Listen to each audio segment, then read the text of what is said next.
She's an award-winning writer, a hunting guide, archery and rifle instructor, keynote speaker, and all-around outdoors woman who encourages you to get outside, hunt, fish, shoot, and savor all that life has to offer. And now, here's your host, Mia Anstein.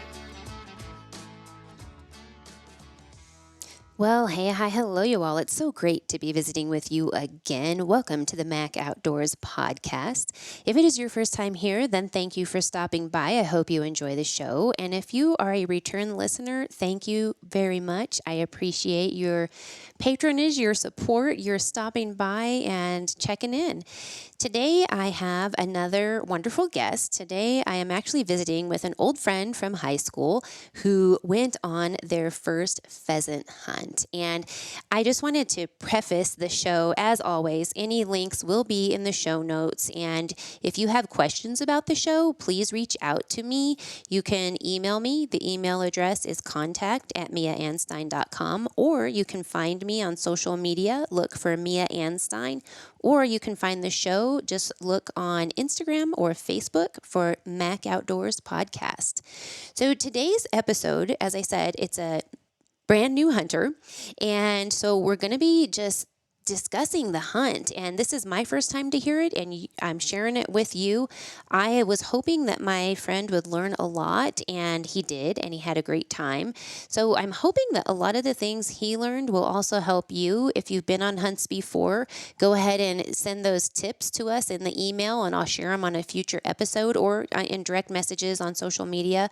I'll share those in a future episode just to help everybody out when they're learning and getting started in their own hunting endeavors. So without further ado, I hope you enjoy today's show. This winter, stay warm from head to toe with WSI Sports' heater gear layers. Use Leah's affiliate code LLCO10 at WSISports.com and get 10% off your order. All products are proudly made in the USA. WSI Sports is bringing back pride in American-made clothing. That code, once again, LLCO10 for 10% off at WSISports.com.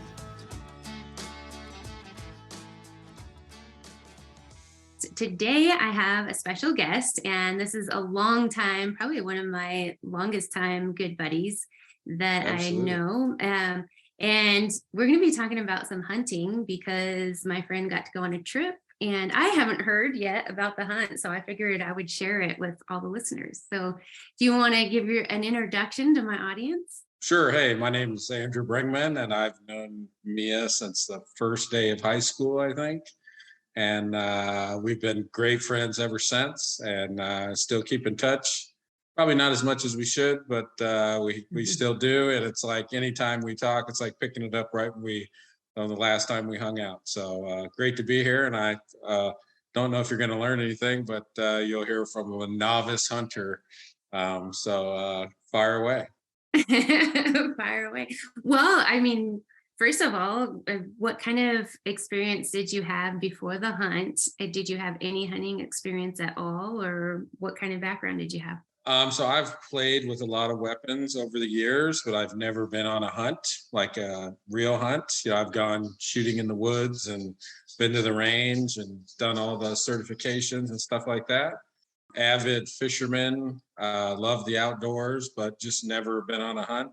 I jokingly say I always pay my buddies to shoot a doe for me so I can have the meat, because while they're out there, they're trying to fill a doe tag. I say, hey, I'll pay for the processing if you shoot. I always jokingly call it shooting Bambi, but I love how Bambi tastes. So nothing against it. I just have never had the opportunity to do it, or have I taken the opportunity? So no real hunting experience whatsoever, just familiar with weapons, and I think everybody should be. And I think it's one of the things that surprised me about this hunt. I didn't feel like, I'm not going to say safety wasn't a priority, but I didn't feel, just a couple of things that were awkward for when you're kind of like safety conscious more than anything else. So Okay, well, I'll have to get back to that. How did this hunt come to you? Like, how did you end up going on what hunt is it, first of all? What hunt did you go on? So I went on a 2.5 day pheasant hunt in Miller, South Dakota, at a place called Dakota Wild Wings Lodge. and it came about through work. The industry I'm in, and that's we're a private automotive manufacturer, and we manufacture severe duty trucks. And the group I work in is the refuse group, and we make garbage trucks. So Autocar is the company I work for, and we are the oldest nameplate in the Western Hemisphere. We built the first truck in 1897, and we've been building trucks ever since. The current owners are a company I worked for years ago in the RV business. And so hunting is huge in the refuse business. I mean, they go on hog hunts, feral hog hunts, they get a ton of elk and deer. The couple of the big suppliers in the business have ranches in Texas, and one of the guys, he has a full-on all the African animals in Texas. So I hear a lot about hunting, and a lot of people go, and I just have never been. And the vice president of the company that I deal with, he said, "Hey, you and Tim, who's can't say he's my counterpart because he's higher than me, he's a vice president." And I said, "Hey, would you and Tim come on this hunt? Two of your big customers are coming." And I said, "Yeah, we'll be there." So that's how we kind of got it started. What was your first thought when you heard about a pheasant hunt? I thought I was going to be what cold. kind of like? I was like, I said, November in South Dakota is going to be freezing cold. Yeah. So that was like the whole time, like in the back of my mind, I'm like, I'm from Southern California, so if I could wear shorts every day, I would, even though I live in Alabama. I just think it's crazy that they would go, like someone would want to go and be cold.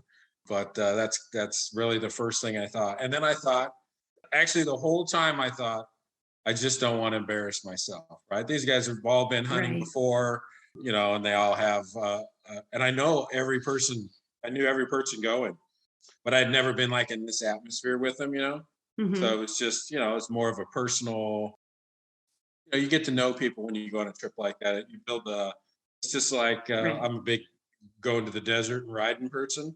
So you build like a kinship with the people through events like this. And I think that's why a lot of companies in the refuse business do it. Like I said, really just didn't want to embarrass myself. I know most people don't want to embarrass themselves, but also, I mean, you mentioned safety and stuff like that. And if you've been out to the range or taken training courses, then you know that safety is a big aspect of that. And was that kind of one of the things that you were worried about embarrassing yourself? Was, I hope I know how to handle a gun? Or, I mean, what kind of things were in your foremind there when you were worried? My thing is I'd rather not take a shot for safety than try to make some wild, does that make sense? Yeah. So from my perspective, I wasn't worried about that. I was more worried about like not hitting something. Uh-huh. Like, you got a line of guys in the field, and a bird comes over and you're like, okay, don't miss, so. Right. And we had to bundle up so much. I had a hard time getting my weapon in the pocket of my shoulder. Uh-huh. So I took like 4 or 5 shots off my bicep.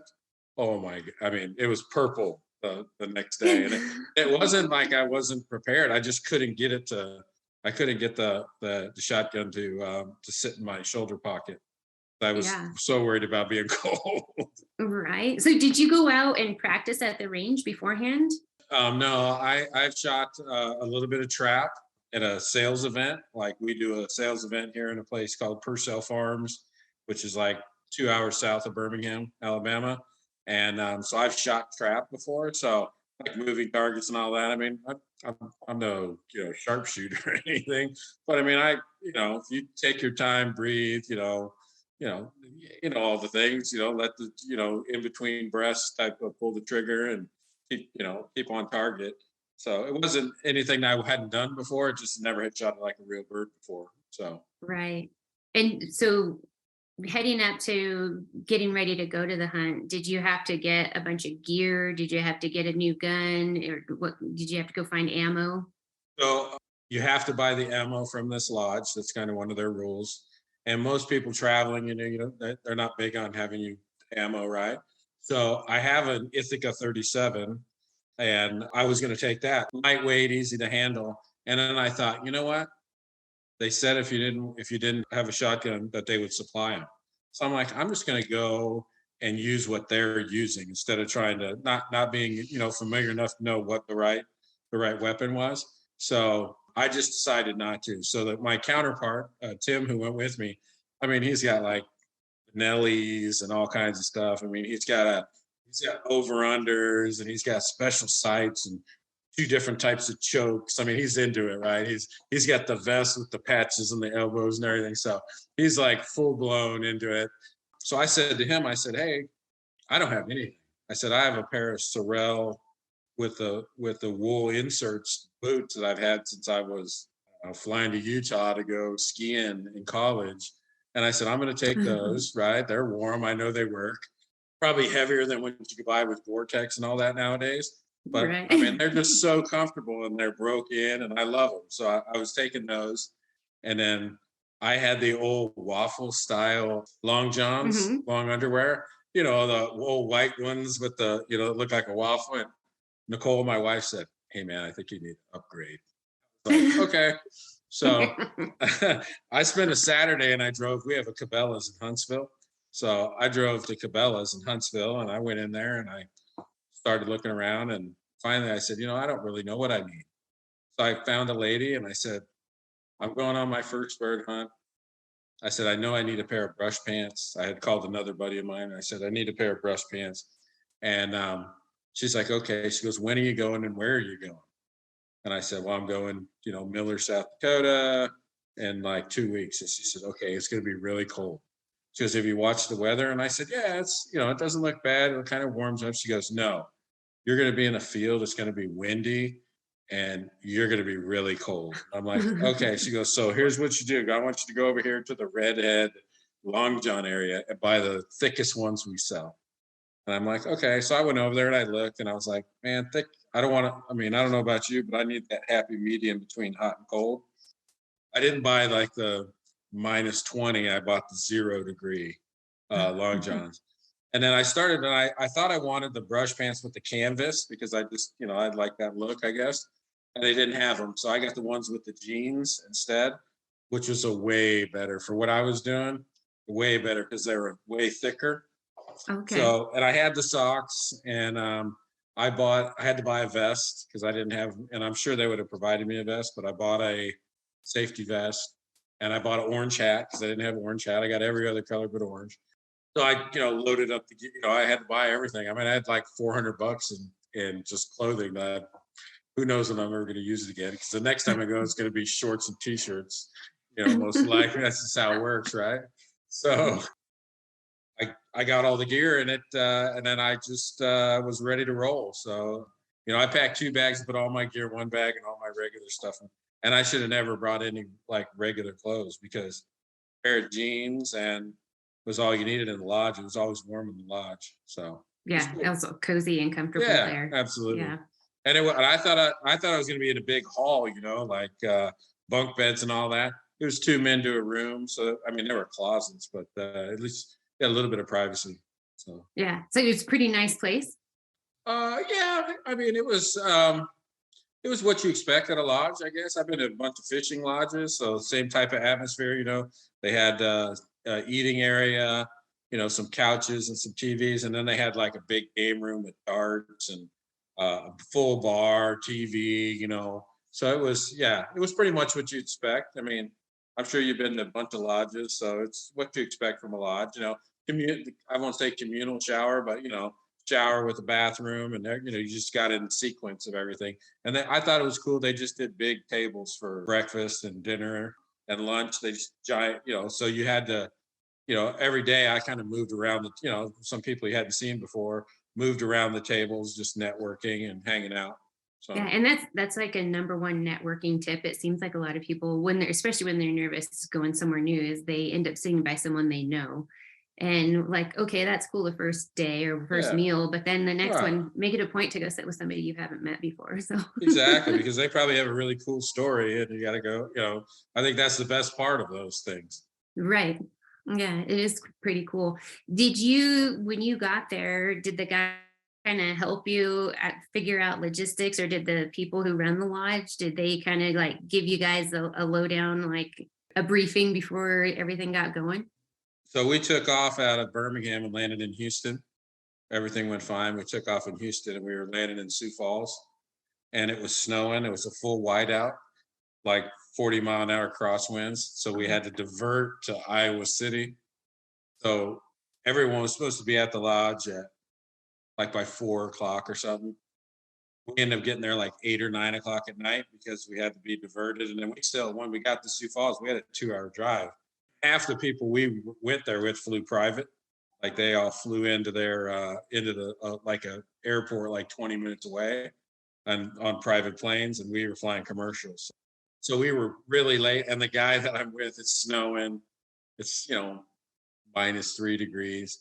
He's doing like 90 miles an hour. And I'm like, dude, are we racing somewhere? I mean, and he's a big track guy, so he spends a lot of time on the track. And I'm like, you can slow down. It's like snowing, dude. It's like we're not in any hurry. So we get there, and you're trying to find a lodge in the middle of the night in South Dakota. It's pitch black. You're following the GPS. The GPS is in and out. So we got there, and they basically had already had it, but they had left they knew there was people coming in late because of the flights. And we actually ran into 2 guys in Iowa City who were on the same flight flying out of Houston. One was a customer of ours and one was a distributor. So we had a beer with them in Iowa City, and then we jumped on the next flight. So we finally got there. It just took a while to get there. So they were pretty nice. Yeah, we got there. Dinner was everybody had eaten, but they had left everything out for us. So we ate, and then they just said, hey, tomorrow morning when we get rolling, we'll give everybody the lay of the land and what's going on. So Well, so it was good. I one time went on a writer's hunt and with Remington, and they took us to Starlight, Minnesota. And we had a similar thing. Like everybody flew in the same day, but I got delayed in Denver. And so I didn't make it to Minneapolis until like midnight. And by then everyone else had landed at like 7 o'clock, and they were all headed to the lodge, which was like an hour and a half away. So I ended up having to stay at a hotel overnight, and then the shuttle came and got me in the morning. But so I ended up missing like the morning hunt, and it was like a polar blast that year. So it was like I really didn't miss out on much, Right? Because it was so cold and windy. So how did it end up the next morning? What was the day like? They break it up, right? And there's some rule about how early you can hunt pheasant in South Dakota, I think. So I think you couldn't be in the field before like 10 or 10:30 or something. So they basically would load us up. And they obviously, like most of these, a big school bus, 4-wheel drive school bus. We had dogs in the bus with us in crates, and in a trailer that had dogs as well.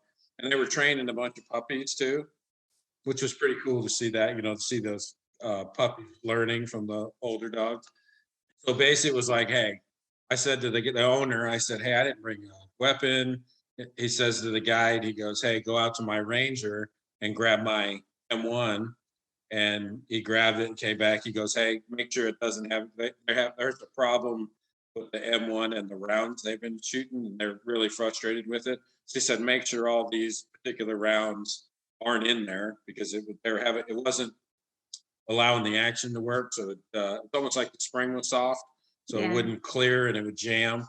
So he wanted a different set of rounds. So they cleared it. I was surprised. You always, in my experience, you're only allowed to have 5 shots in the shotgun because there's a plug up in there. I think that's probably a state law versus something else. But I mean, in Colorado, we're only allowed to have 3. So we can have 2 in the magazine and 1 in the chamber. Okay, so this one had 8 in the magazine and 1 in the pipe. And I was like, okay, so, and you're not used to that, right? And he's like, every time you shoot 3, I want you to reload. He goes, I want the spring tight. And I'm like, okay. So I felt like I was constantly loading or filling the magazine anyway. I cruised with the guy. So the guy running the dogs, he's like, hey, he was between me and another guy that I knew from California that was like an area manager for a refuse company. So I was walking with him and we were just cruising. So it was cool with the guy because, he was calling out hen, or they call them rings. So they were calling the birds out. And I don't know if it's true or not, $100 fine for hitting the female. And it's not a fine, it's like their rule at the lodge. I mean, we killed enough females because everyone's kind of trigger happy there at the beginning that that I don't think we ever paid any of that, but it was good. I would say that they did a good job of laying it out. They had plenty of rounds or ammunition on the bus, and there was a bunch of guys shooting 20 gauge. I was shooting 12, and I wish I would have shot the 20 the second day, because talking with those guys, way less recoil, you know, a little bit easier on you, less weight, carrying weight. So because we walked some big fields. I mean, we Right. had half-mile long field.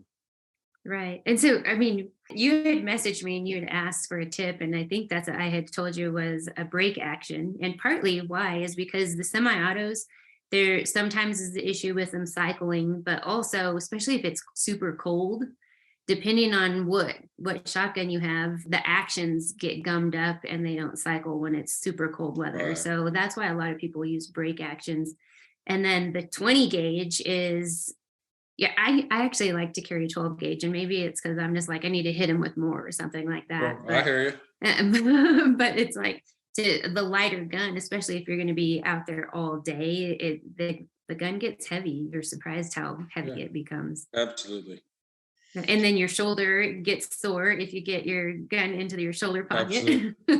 Yeah, I would say the first bird that flew overhead, I was pretty happy I hit it, and I was like, all right. So then, Really? Awesome. yeah, it came right at me. I mean, I was like, it came right up in front of me, and it was like, this is easy, right? And then and then you see how many times you miss, and you're like, what the heck? How did I miss so many times? But I thought it was interesting how they ran flankers and blockers. Hmm. So and like I was usually like 2 or 3 in from the flanker, and then we had flankers at 40 and 80. Okay. And I was surprised so many people took shots over top of the flankers.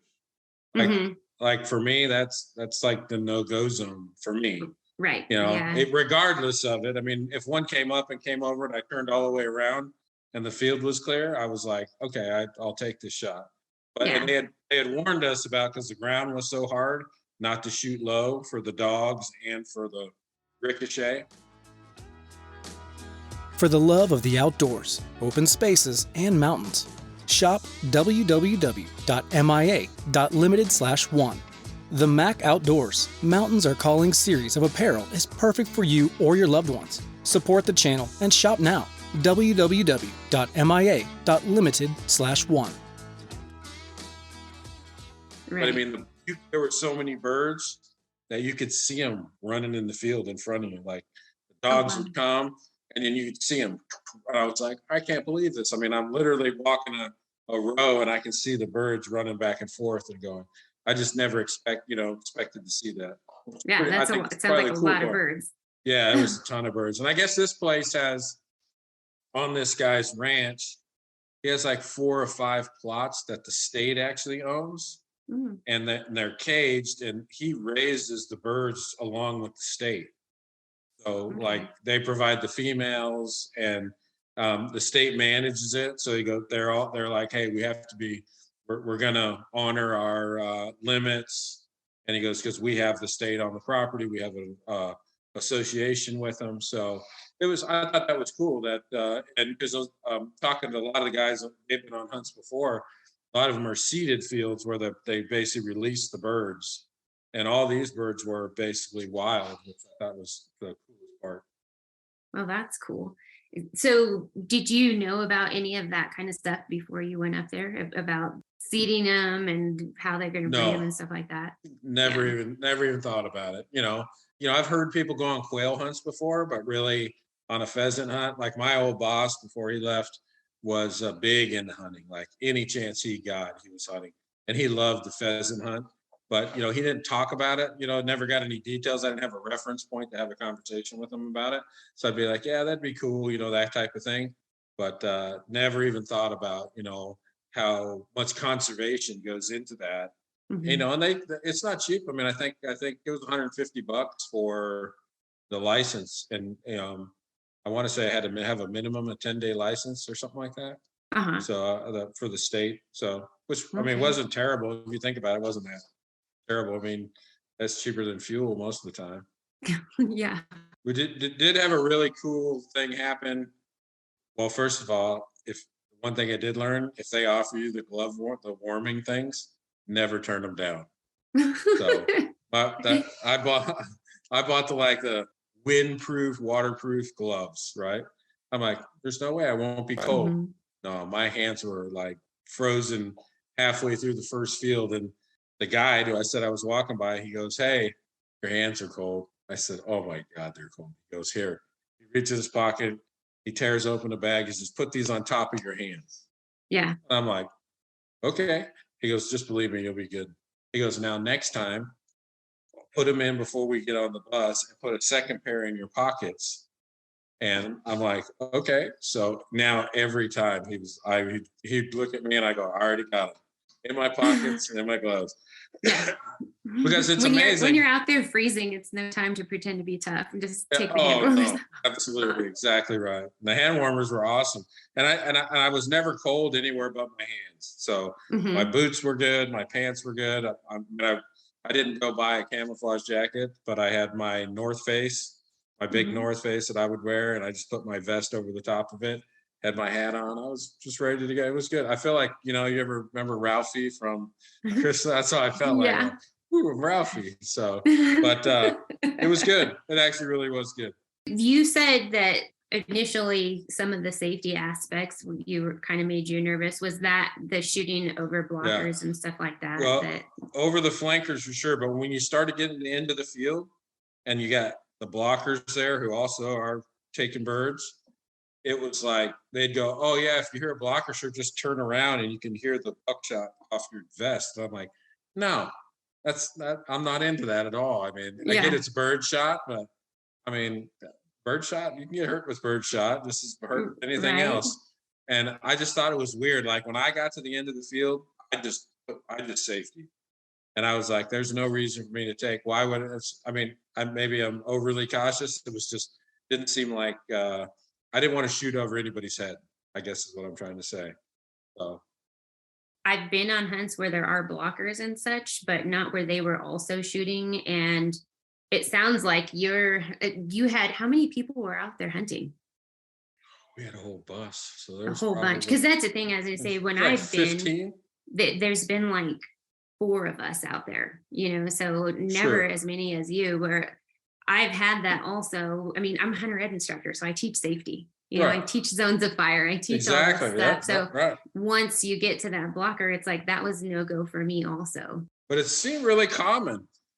I mean, like the guide wasn't worried, the owner wasn't worried, all the people spread across the field, and like Tim, who's the guy that I was with from work, he was the same thing. He goes, "If I was hunting with the guys I hunt with, you don't ever shoot over it." And I go, "That's my thing too." And I said, I didn't feel unsafe, but I was just odd to me that Yeah. it was way more. I'm not going to say safety was casual because it absolutely wasn't. But those two aspects, firing over the flankers and firing into the blockers, maybe it's just a personal thing. I don't know. I just didn't feel comfortable. Maybe for us, for if any of my listeners will message, you can email me at contact@miaanstein.com or reach out on social media and let us know your experience with this, because I've been on some guided pheasant hunts and stuff like that, but not as intense as what you're describing, much more casual, but also shooting overhead is something that was awkward to me. And I never had to. So it's kind of different. Right, exactly. And like I said, when I got to the end of the field, I just stopped. I just safety. It was just seemed like the right thing to do for me. Yeah, yeah. And that's something in any hunt. If you end up going on another hunt, but with any hunt, it's Well, I'm always definitely like, going to go again. yeah, that's what I was going to ask you Yeah. next. But Oh, if you yeah. ever don't feel comfortable, like just don't do it, Yeah, absolutely. Shouldn't be any pressure to do anything. I would say the coolest thing that happened, we were cruising. I would say the one thing we missed by it, I didn't have pheasant to eat the whole time I was there. I would say that was Really? my only disappointment. That first meal that we missed was pheasant. They had like bacon wrapped pheasant breast appetizers, and we missed it because that was all gone. And then they would like they cleaned all the birds, and you could take as you want, but we weren't flying commercial back to, with connections. There was no way we were going to haul birds. A bunch of the guys with the private planes flew home with birds, but it filled the cooler, but we didn't. So you didn't That's end the up only bringing thing any? I would say is a disappointment. I mean, the food do it. Oh, I was ready to share some No, I recipes don't. with you. No, don't have any. So Oh, dang it. And that's one of the things on a lot of events I've been on is the pheasant stews, pheasant porridge, pheasant enchiladas. But yeah, like there's so many things that even if we're not on a pheasant hunt, it seems like they've always got pheasant absolutely. something. I would say that the food and everything was good. It was all family style, so that was pretty good. And I like food, so Me it too. was, yeah, absolutely. So, but I had a cool thing happen too, and it was probably the second or third field. The field kind of went up. It had a big elevation change, and at the top were a bunch of trees. So we're walking, and we're in this field. We're probably a quarter way up the field, and then you could see some deer start running from another field, and they came right into the field in front of us. Well, one of them turned right for me, and he was like it's 6 feet away from me. And Oh my I gosh. started, bringing my gun up, and then you could hear the guy go, "Don't shoot that deer." I thought it was going to run me over. So I was like, okay. So You're like self-defense. yeah, exactly.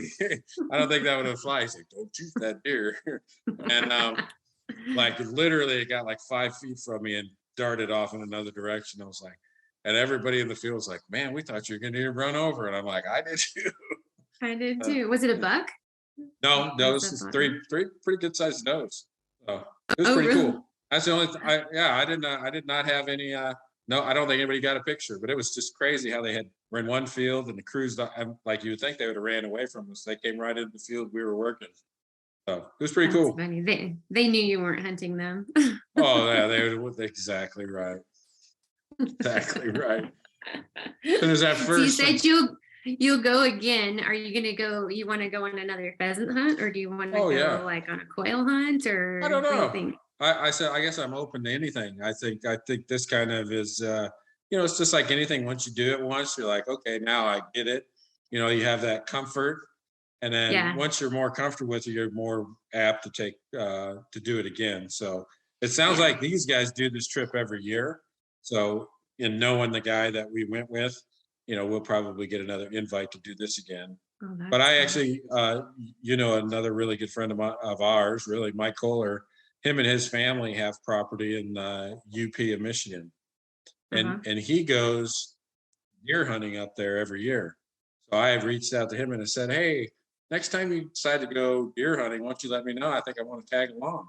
And he's like, "Really?" And I said, "Well, I've never been, and I know he takes his son, and it was something him and his dad did when he was younger. So I was like, yeah, I'd like you to, show me the ropes and do something like that." And he's like, "Okay, good deal." So we just haven't put it together yet. So like I said, working too many hours right now.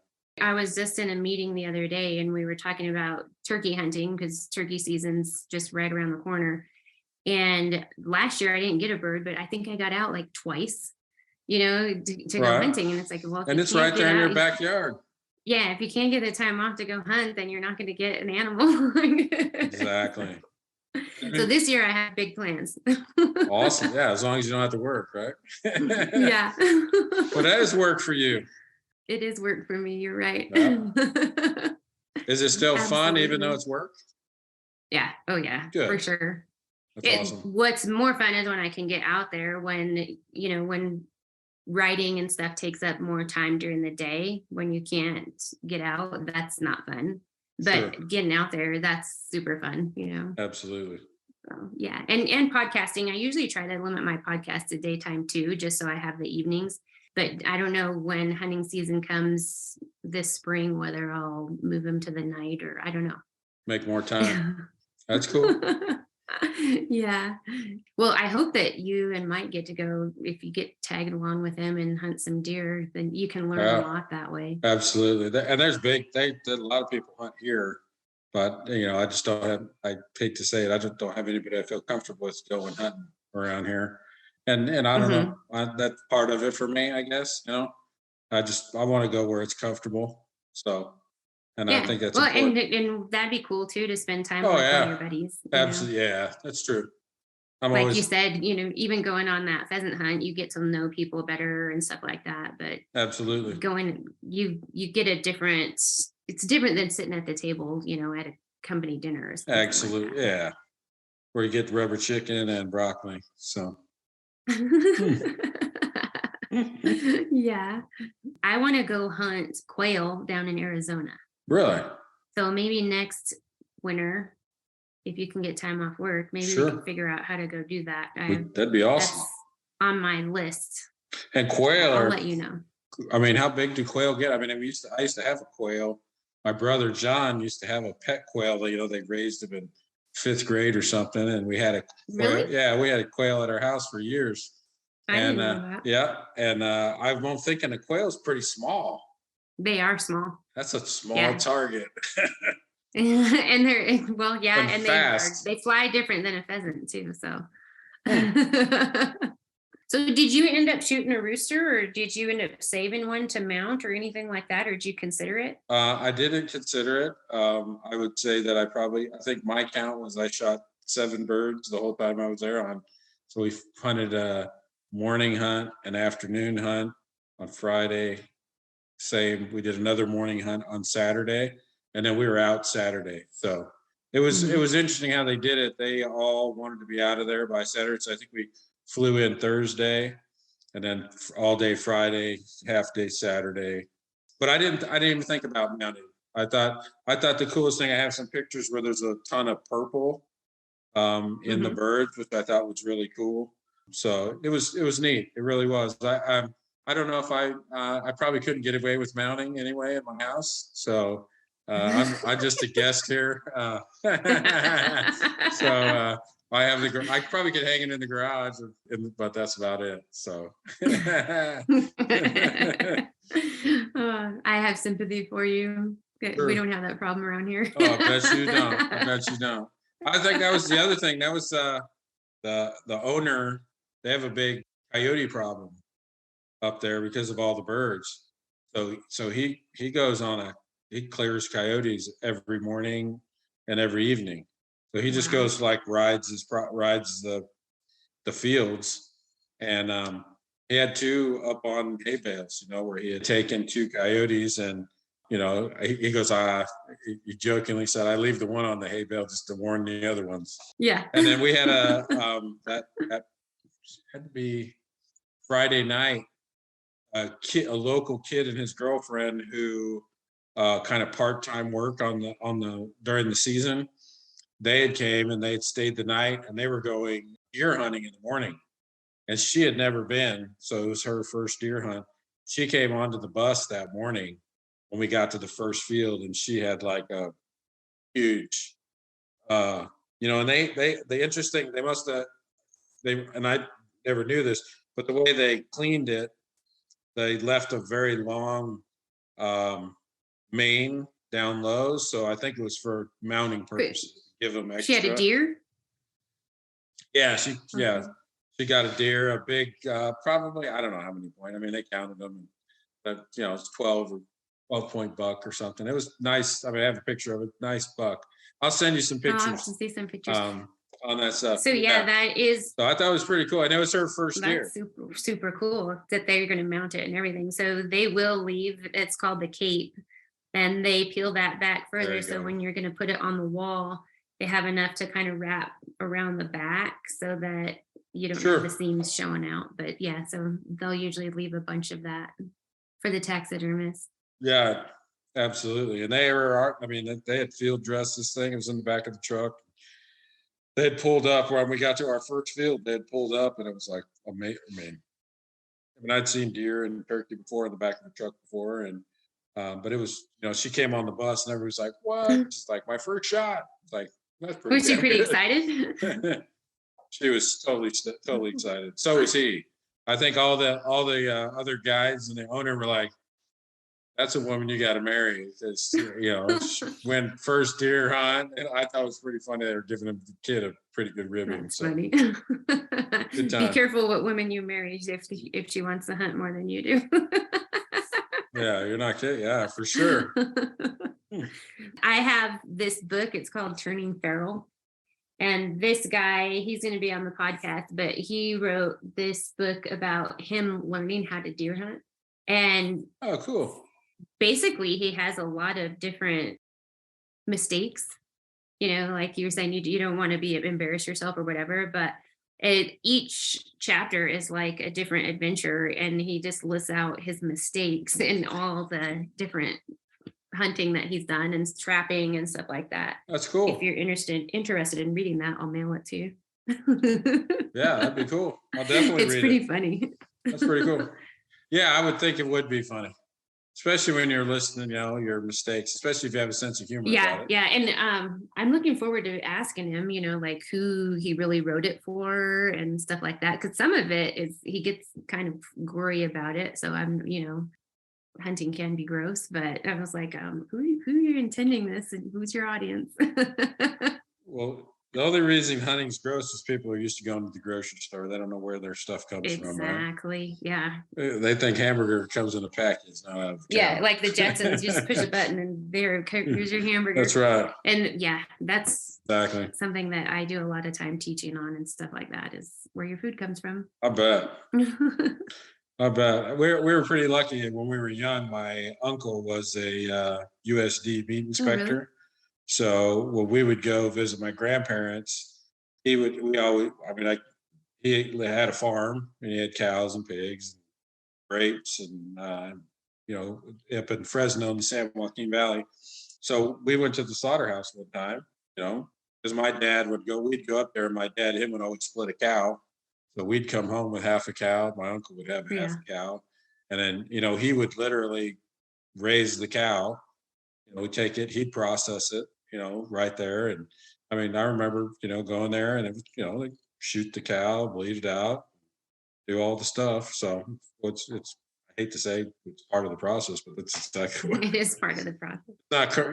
It's not commercialized. I mean, when you do it in the field, but I think it kind of adds something to it for me anyway. Well, I look forward to hearing an adventure with you and Mike. Then you'll have to visit with me on that one too. And hopefully it won't take as long to connect. Well, do you think you would have any tips for anyone else, like for their first time to head out on a pheasant hunt? Like, what kind of advice would you give them? I would say make sure you buy the gear. The gear made the difference, I think, for me. I would have froze my butt off if I didn't buy the gear. I was so glad that I had asked I'm not a big asking people in the stores. Like when I shop, I look to see what they have. I drive there, I buy it, and I check out. I mean, I don't browse or anything. I'm so happy I talked to the lady there, and she was super helpful. And that's kind of why I went to Cabela's, because there's a Bass Pro Shop here, which I get there the same, but I've used Cabela's way before they were part of Bass Pro Shop. So I have a great fishing experience with them. So I was like, okay, so I'm going to Cabela's. So I'm glad I asked the lady the question. I wish I would have listened to the guide. My hands would have never been cold. Listen to the guide. The one thing I wish we could have done was to shoot the particular weapon or shotgun a few times before I was in the field. Yeah. So I think I missed I think they shot clays or something that first day, and we got there late. So I wish I would have had a chance to just be more familiar with it. So, and I would say one thing I thought was interesting that I just thought of when you said that is I was walking in the field with the safety off, and just because it was comfortable for me. And the guide said, hey, when you're not in shooting position, your safety should be on in the field, because if you fall down, the gun could go off. And and as much as I think about safety, I felt I was in control. So I never thought that could happen. And I'd say that's one thing I did learn from the guide is he's just like, hey, you don't want to fall down and have this thing go off and hit the guy next to you or yourself. And I was like, Never even thought of it. Did they talk to you about like carrying your gun with the muzzle up so that you weren't pointed down at the dogs and stuff like that? Yeah, absolutely. So that was one of the first things that says, hey, the ground is hard. The dogs are down there. Don't assume the dogs aren't around just because you can't see them or hear them. Like we had plenty of birds fly low, like right at the top of the cut. But they said their whole thing was you had to have clear blue sky behind you. You didn't see clear blue sky, there wasn't a shot worth Oh, taking. cool. Oh. And that's kind of how I felt about the blockers and the flankers is even though I had clear blue sky, I was just like, like I said, maybe I'm making more of that than it should be, but it's just one of the things that, you know what I mean? Yeah, well, it'd be interesting. I'm going to ask a few friends and ask them if they've had that experience because, as I said, with me, I've had them up there, but we always our walk was done before we ever got close to people or anything like that. So Right. Definitely would have made me. Yeah. I probably wouldn't have done any shooting either. So. And I'd say that place right there had I'm sure there's other places that are as good, but the people were awesome. They were super friendly. The food was good. The place was nice. And I'd say the number of birds was amazing. I mean, we were in this, that last hunt on Saturday was just a morning hunt. I think we started at, like I said, I think you'd be in the field before 10:30. So we started at 10:30. We were back to the lodge by noon, and we had totally limited out like 75 birds. That was, and it was amazing. So there was plenty to shoot, and it was an absolute. I think if there was no birds and you were in that field and it was freezing cold like that, I don't think it wouldn't be as much fun for sure. Yeah, exactly. It's like, yeah, for sure. If you walked in those fields all day long and then you didn't see anything, I think that would be a complete bummer. Yeah, I would have to agree with you on that one.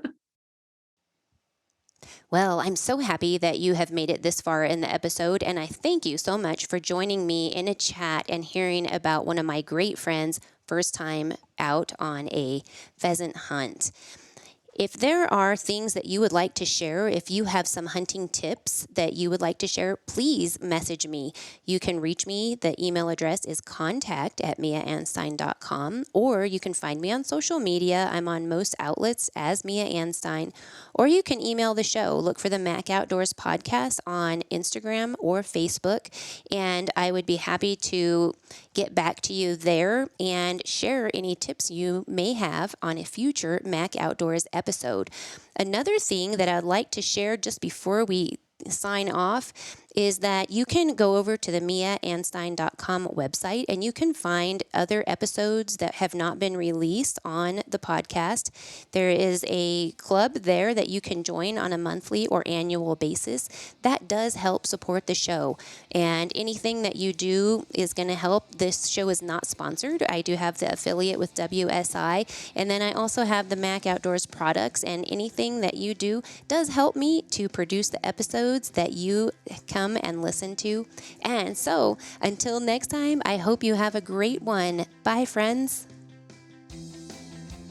Hey, this is Lloyd Bailey, the Armed Lutheran, host of the Armed Lutheran Radio podcast, reminding you that the podcast you're listening to is a proud member of the Self-Defense Radio Network. Check out all the great content at selfdefenseradio.net.